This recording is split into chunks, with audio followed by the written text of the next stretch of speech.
Hey everybody, we finished up with the heart and the cardiovascular, and now we're gonna start with the lungs. The reason why we teach these together is because they work. There's so much that they interchange, so much that they work and interchange together. So we learn about the heart, but you've already learned a little bit about the lungs and gas exchange.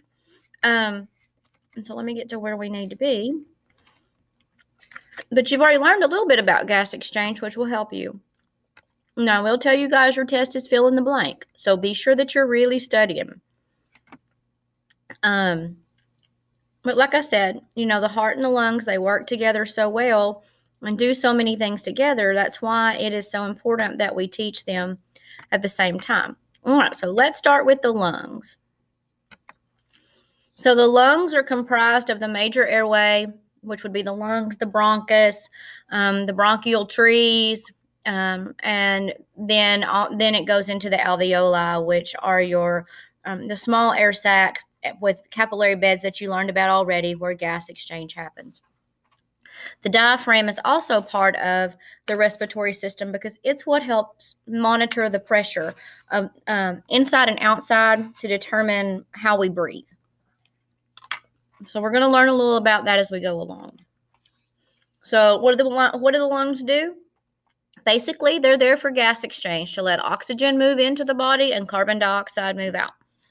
You guys know that already, but I'll tell you, it'll probably be a question. What do the lungs do? How do they do that? Well, first, air has to move into the region where gas exchange occurs. So when we talked about, this is what's called mechanical ventilation. That's breathing in and out. So we need a normal resting rib cage to breathe in and take air in.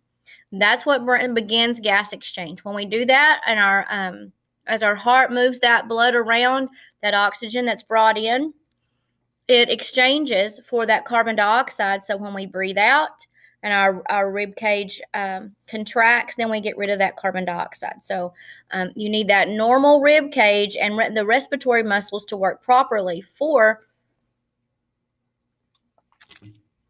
gas exchange to happen appropriately. And there are times that doesn't happen. And that means the rings of your trachea have to be appropriate, the bronchus, the main bronchus, the bronchial trees, the bones on the rib bones themselves, and the muscles around there, they have to be working appropriately for you to be able to have good gas exchange. One of the things I see happen a whole lot, and I'm just as guilty as everyone else, is one of the things that helps us breathe better is actually sitting up, standing up, walking with our upper body upright and straight. Most of us kind of slump over a little bit, and that changes the function of our rib cage and the muscles in the rib cage. So that way we may not be exchanging gas appropriately. And I changed over the picture because I wanted to explain something to you when I talked to you about a patient, a little baby that I had. He was about, he probably wasn't quite 6 weeks old. I think he was about 5 weeks old. And as you can see there, where it tells you the superior and inferior area in the throat, and then you have the trachea, which are the little lines that run down of cartilage.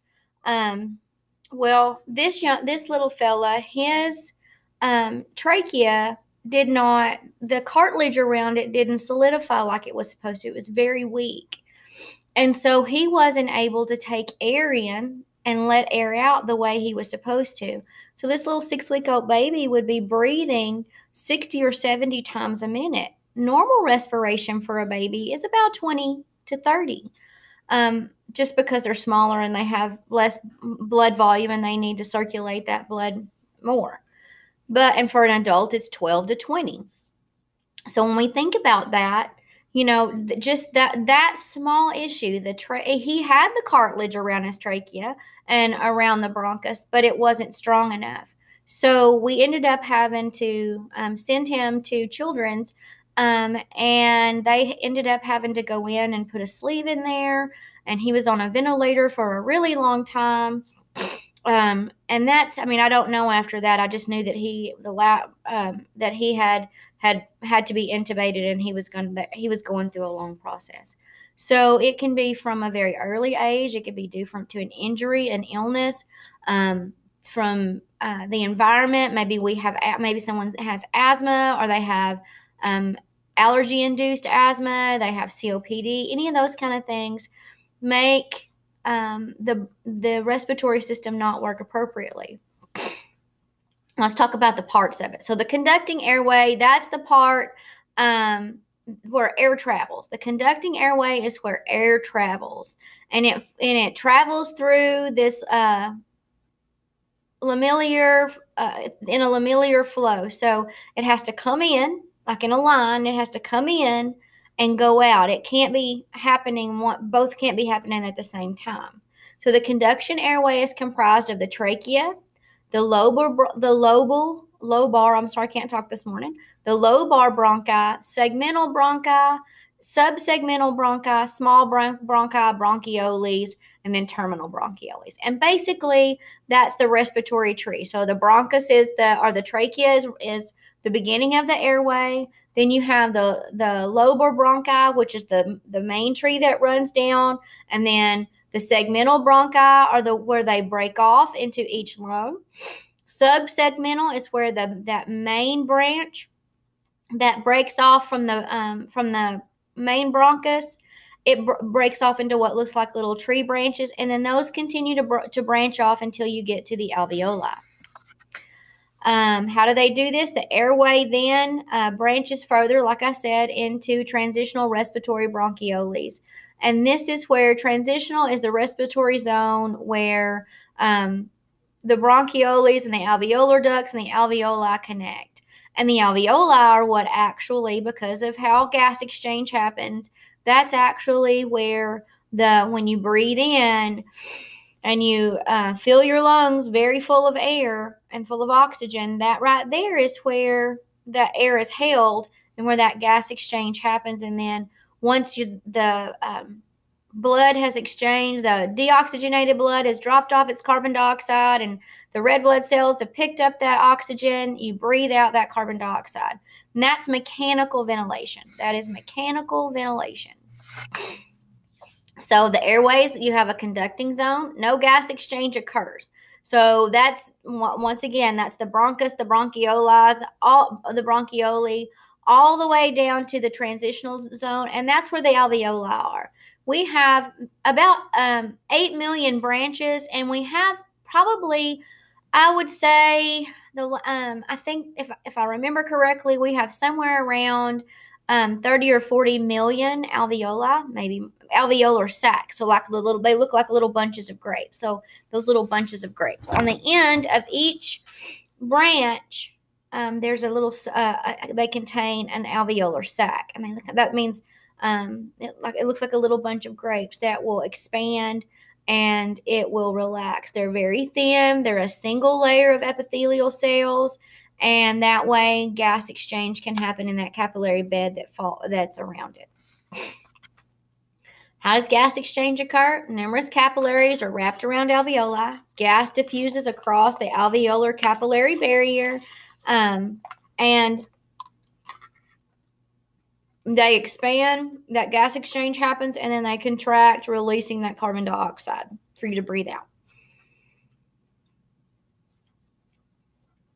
I'm not really concerned with you knowing that the barrier is as thin as 0.3 nanometers, and some places have a surface area of 50 to 100 square meters. I want you to know what happens with gas exchange and where it happens. It happens in those capillary beds around the alveoli. So there's a diffuse barrier where oxygen crosses from the alveoli, and it picks up carbon dioxide. There's an aqueous. So the diffuse barrier crossed by oxygen moving from air to the blood, and carbon dioxide moves back to the blood from the blood to the alveolar sacs. There is an aqueous or a liquid surface film. Epithelial cells, like I said, that's what makes up the alveoli. They're there's an interstitial layer, very thin, of endothelial cells and then of capillaries.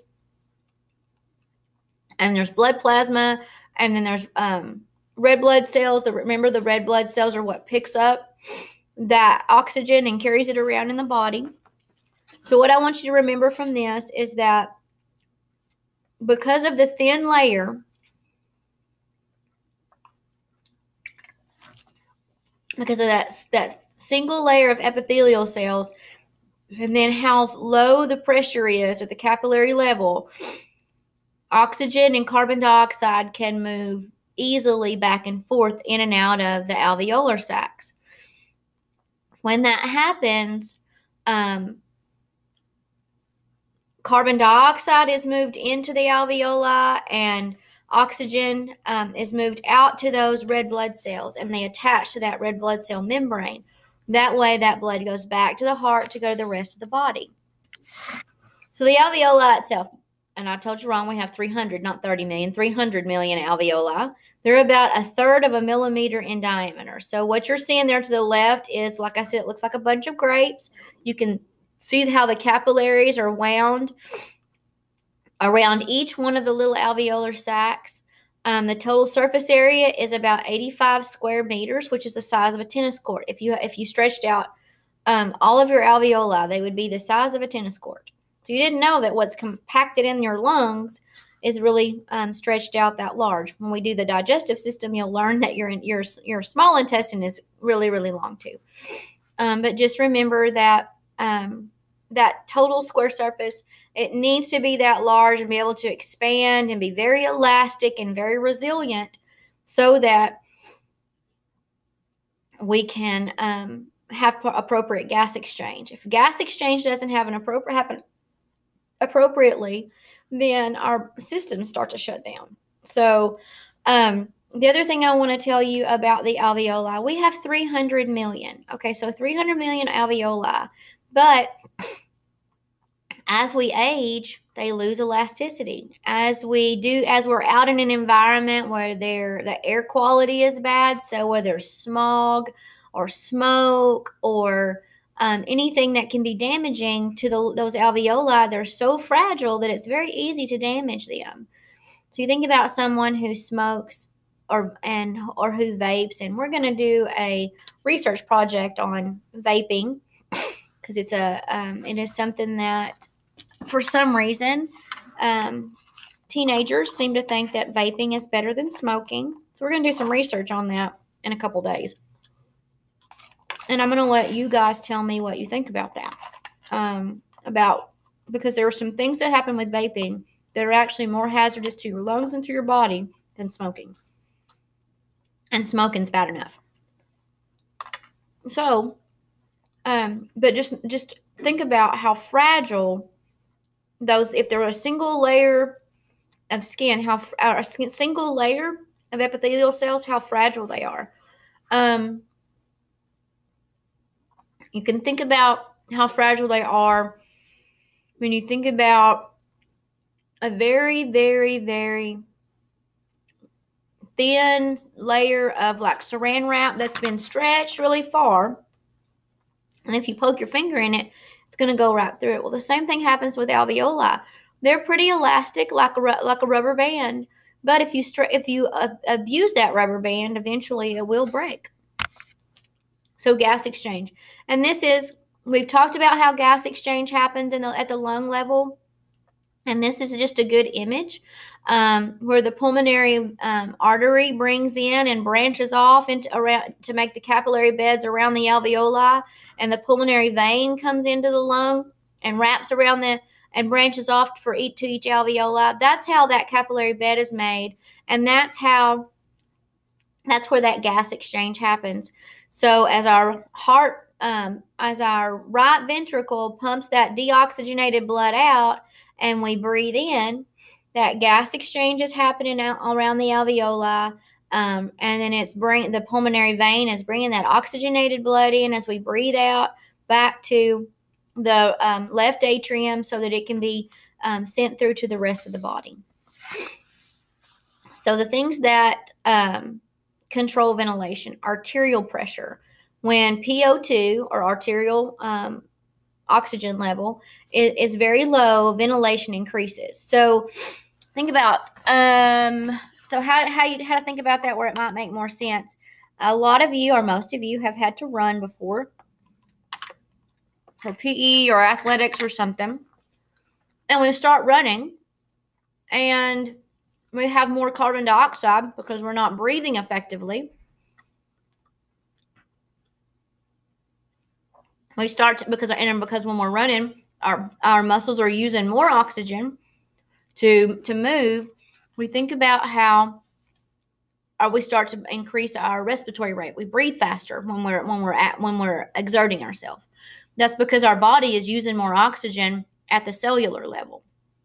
Also, when that happens, the same thing is happening related to your carbon dioxide level. The carbon dioxide level is increasing, so we have to try to control that breathing so that we're taking good breaths, and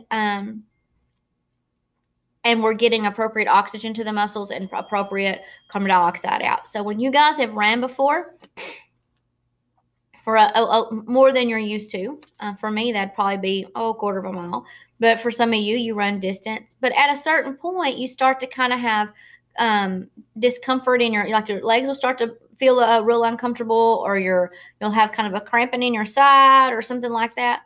That's when both the oxygen and the carbon dioxide level are getting off, and your body's trying to compensate. When that happens, then when that happens, the body starts to try to slow you down. So those cramps, those other things, your body's trying to say, slow down. Let's get enough oxygen going. Let's get you some rest because you're overtiring us and you're overexerting the muscles because we're not getting enough oxygen in and enough carbon dioxide out. It also causes a buildup of lactic acid. So any of you guys ever worked out and maybe you got enough oxygen in and maybe you controlled your breathing really well. You could talk while you were working out fairly normally, but you're lifting weights or you're doing squats or something that's not really raising your heart rate, but it's working your muscles. And then the next morning you get up and you're so sore, you're like, oh my goodness, I can't get out of bed. It hurts so bad. That's a buildup of lactic acid. So even though your respiratory rate might have been fine and it might not have increased, you might not have been getting enough oxygen and enough oxygen to a certain part of the body, just maybe your calves or maybe your thighs.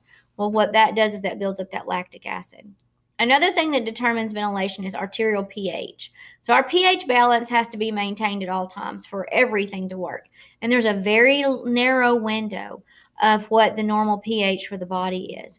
And so when that happens and our pH gets off, it changes our respiratory rate so we can try to get rid of more of that carbon dioxide because we have an increase of hydrogen ions when that happens. So what I want you to remember about what controls ventilation, I want you to remember arterial oxygen level, arterial carbon dioxide level, and arterial pH level. That controls ventilation. Whenever someone comes into the emergency room or into the hospital with respiratory issues, one of the first things we do on them, and it's not comfortable, we do what's called a blood gas. And that blood gas, we go into an artery, we take a needle and we poke an artery. You guys remember from the circulatory system that an artery, it has a lot of pressure behind it. So if we nick an artery, we have to hold pressure for a while so it will stop bleeding. Well, we take a very small needle and we will draw out about 2 milliliters of blood. And then we have to hold pressure on that site for 5 to 10 minutes, just so that the bleeding, even though it's a little tiny nick, we want that bleeding to stop. And it will tell us what the circulating oxygen, carbon dioxide, and arterial pH level is. I'm going to show you what a blood gas looks like, just so that it's just kind of to break up a little bit of your lecture. I want you guys to see what a blood gas looks like, and I'll have to go over here and get to my YouTube.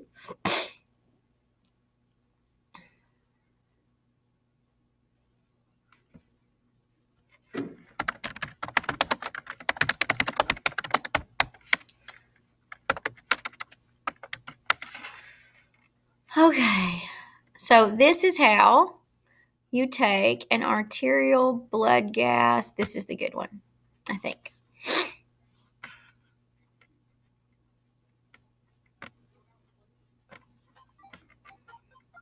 And I'm sorry, we always have to watch the commercials sometimes. All right, let me turn this up.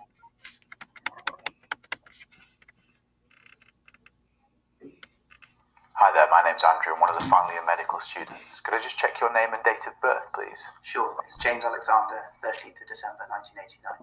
Nice to meet you, James. Today I've been asked to do a procedure called an arterial blood gas. This involves taking some blood from the artery in the wrist. I'm going to use some local anaesthetic, so it shouldn't be painful. It might be a bit generally nurses and doctors have to know how to do this, but generally nurses and respiratory therapists do Have you this. ever been told you have problems with your circulation? Okay.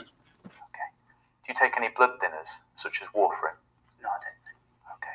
And have you ever been told that you have problems with clotting? No. Brilliant.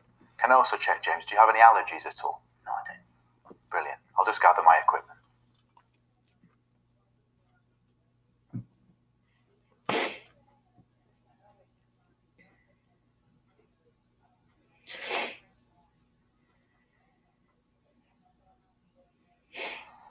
James, I'm just going to do a quick test to assess the blood supply to your hand. Could you just make a very tight fist for me? And hold it there. I'm now going to press on each side of the wrist. Keep your fist as it is. And relax.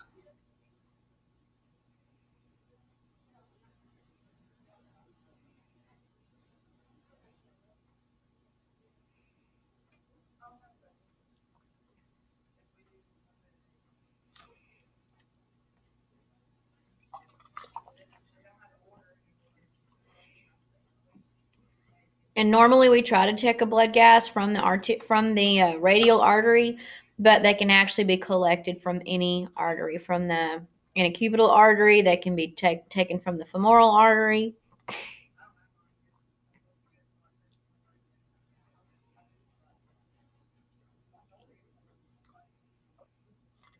We normally do not use a local anesthetic because it can cause constriction of the vessel.